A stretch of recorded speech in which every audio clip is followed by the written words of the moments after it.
లైఫ్‌లో సక్సెస్ అయ్యాను అనుకోవాలంటే first of all అసలు సక్సెస్ అంటే రాత్రి నిద్రపోతావు కదా! పడుకునే ముందు దేని గురించి ఆలోచించకుండా రేపటి గురించి, నీ ఫ్యూచర్ గురించి, నీ కెరియర్ గురించి ఆలోచించకుండా ఎప్పుడైనా పడుకున్నావా? నిద్ర పట్టదు పడుకున్న వెంటనే.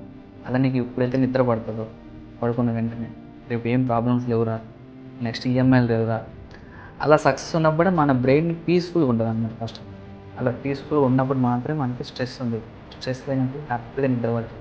నాకైతే సక్సెస్ మీన్స్ నేను ఉండడానికి ఒక ఇల్లు, తినడానికి కొంచెం ఫుడ్, వేసుకోవడానికి కొన్ని బట్టలు, నాకు సరిపోయేంత పాకెట్ మనీ, ఇవి వరకు ఉంటే చాలు నాకు. ఓకే. ఏ ఆలోచన లేకుండా రేపటి గురించి ఆలోచించకుండా, నీ ఫ్యూచర్ గురించి ఆలోచించకుండా అంతా సెట్‌రా మనకి, ఇంకేం వద్దు లైఫ్‌లో అనుకోని నువ్వు పడుకున్నప్పుడు వెంటనే 20 మినిట్స్‌లో నీకు నిద్రొస్తే ఇది నీ సక్సెస్. ఇంకా నిద్ర రాకుండా నీ లైఫ్ ఫెయిల్యూర్ గురించి, నీ ప్రాబ్లమ్స్ గురించి, నాకు ఇలా ఉండేది, నాకు అలా ఉంది, రేపు ఏం చేయాలి, ఎల్లుండి ఏం చేయాలి అని చెప్పేసి ఆలోచించుకుంటూ పడుకుంటావు చూడు, అది నీ సక్సెస్ కాదు. నువ్వు సక్సెస్ అయినట్టు కాదు.